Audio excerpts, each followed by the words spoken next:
All right, welcome in to E-Train's Wicked Good Picks. This is Week 10 NFL game breakdowns. I'm just handicapping every game. I'm not giving you my best bets this video, just showing you what's going through my head when I'm looking at the app. We're recording this on Thursday night. Thursday Night Football is happening right now, so I'm not going to talk about that. And all the lines and numbers I give you are on the DraftKings. Just starting with that. So the first game is Indianapolis and New England playing over in Germany. These both these offenses totally suck. I think Mac Jones and the Patriots, they have totally ramrodded him. He has terrible offensive weapons, offensive line. Bill Belichick has lost his fastball. I think the other side in the Colts, Gardner Minshew is a turnover machine, so I really can't trust a side here. I also think Bill Belichick tries harder against franchises he hates. I really think he hates the Colts, so I'm worried about picking the side here, but I really like the under of 43. I think Bill Belichick can still do a good defensive scheme when it comes to a bad quarterback like Gardner Minshew, and I think under 43 is a great pick here. Next game is Tennessee versus Tampa Bay in Tampa Bay. This is an interesting one. Tampa Bay just had a very high scoring game, but I think that was fluky. I don't think Baker Mayfield is really even that good. Tennessee is coming off of Thursday Night Football, so they have extra rest. I really like that they have a good run defense, and I think if you shut down the Bucs' run D, their passing game really struggles, and overall they struggle. I really like Tennessee money line. Simple. Anytime the spread is this close, less than 2 points, 1.5 a point, always go with the money line. The spread is almost never going to actually impact the win or give you a loss, so just take the money line here. The next game up is Cleveland at Baltimore. This is a tough divisional game with two really good defenses. Maybe the best two defenses in the league. And I think it's going to be a low-scoring, close game. I really think this Cleveland plus 6.5 seems smart because I think in any AFC North, they're always close divisional fights. I know the first game was a blowout, but Deshaun Watson didn't play in that one. I also like Lamar Jackson's under 42.5 rushing yards. I really think that he inflates his rushing reputation rushing against teams that don't play him often, whereas teams that play him often, he doesn't have very good rushing numbers against. I also like Baltimore under 2.5 touchdowns. I could see Baltimore moving the ball, but not actually getting the ball in the red zone, even though there's been a few games this year where Baltimore's red zone has been unstoppable and on fire. I think under 2.5 touchdowns. I don't see how the total is less than 40, yet their line of touchdowns is at 2.5. That doesn't make sense to me. So I like the under touchdowns there. The next game up is the New Orleans Saints traveling to Minneapolis to take on the Vikings. I think the Vikings last week with the comeback with Josh Dobbs was a miracle, was incredible. I think they dumped the Gatorade. I think that was an emotional high. I think there's going to be a big letdown spot. I think New Orleans, Derek Carr is actually getting healthy now. His shoulder, he can really throw the ball. He was hurt for a few weeks there. I just like New Orleans -3 here. Simple. Also, if you look, New Orleans has had a pick in every single game. So I will ride that trend with Josh Dobbs over 0.5 interceptions. You get that at -140. I think that's a great price. He's been on the team for 10 days. I think this New Orleans secondary is jumping routes. And I think with no Jefferson, I think they'll definitely get a pick. The next game up is Houston at Cincinnati. This is going to be a crazy game. I think it's going to be really high scoring. These are two really good passing attacks as far as passing yards, top in the league. Cincinnati started off really bad, but they're playing very well the last few weeks. One of the best teams in the last few weeks. However, CJ Stroud in Houston has also played really well the last few weeks. So it's really hard for me to pick a total. It's a pretty big spread, but I really think I could see it being a really close game, but I could also see Cincinnati blowing them out. So I'm going to go with the over because I think no matter what, both teams are going to score here. I think over 47 is a good bet. Also, I really like Burrow over 80, 282.5 passing yards. If you watched this game last week, they made this Houston secondary made Tampa Bay and Baker Mayfield look good. So Joe Burrow is so much better than them. It's crazy. Next game on the list is San Francisco traveling to Jacksonville. This is an interesting spot. Both teams are off a bye. San Francisco went into a bye on a losing streak, and Jacksonville went into their bye on a winning streak. I believe that Jacksonville is fat and happy, chilling on their bye week, and San Francisco was running hill sprints, grinding, because they were hitting the books, so to speak. They lost 3 games straight. I really don't think they're going to lose 4 games straight. I like 49ers -3. I also really like Jacksonville team under here, where you go under 21.5 points, you get -120.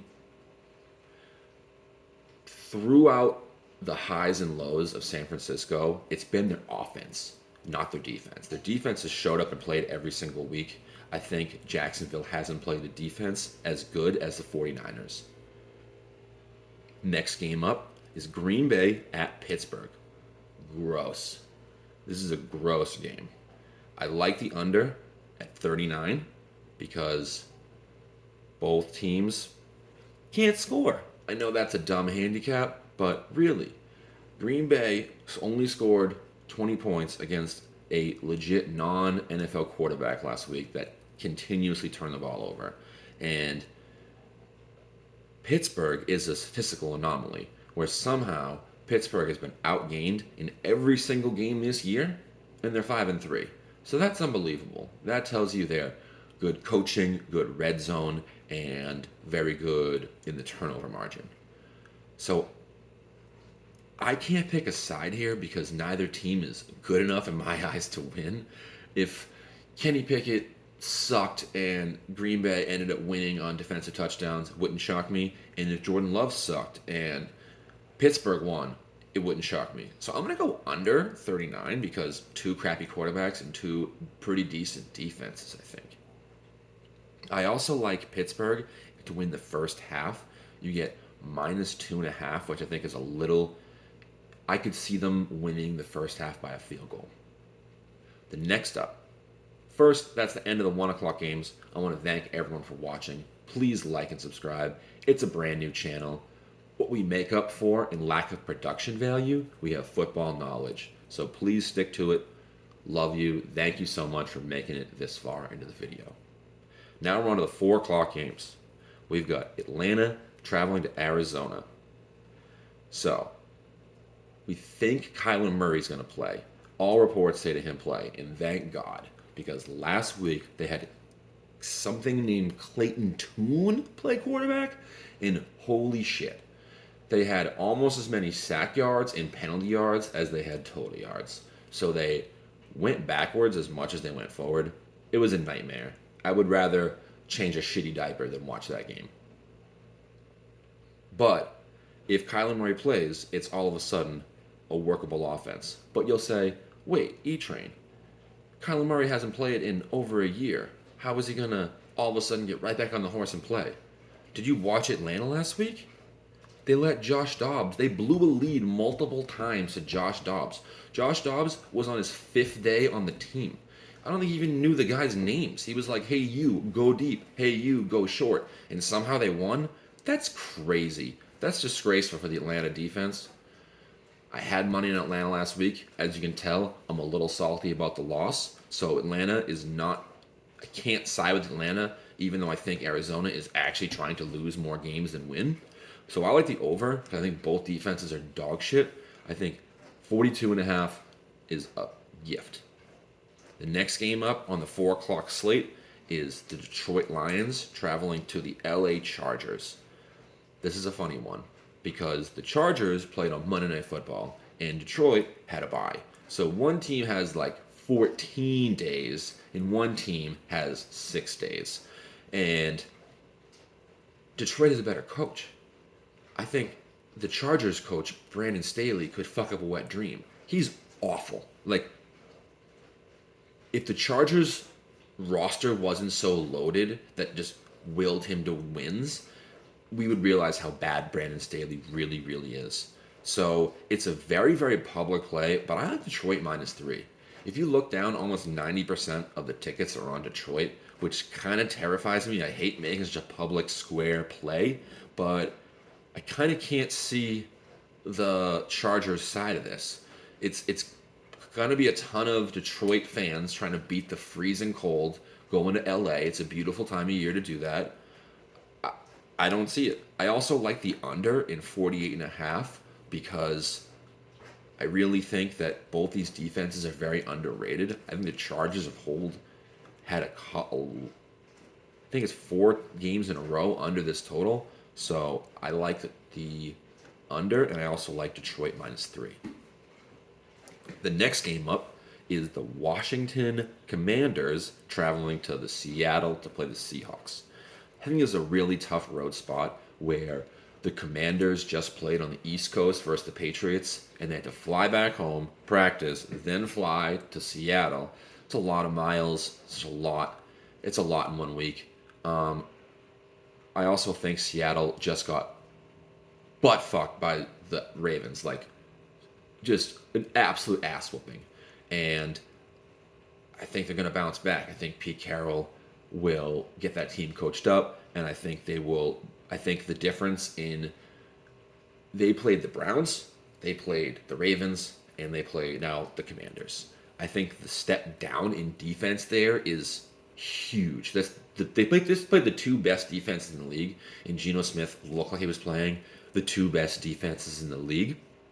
Now they're playing the Commanders. I love it. So I like Seattle -6, but also Sneaky has a Seattle horrible rushing defense. And Brian Robinson's rushing prop is only at 44.5. It seems sneaky low to me. Seattle has let almost every single running back they've played go over, including the last 3 weeks.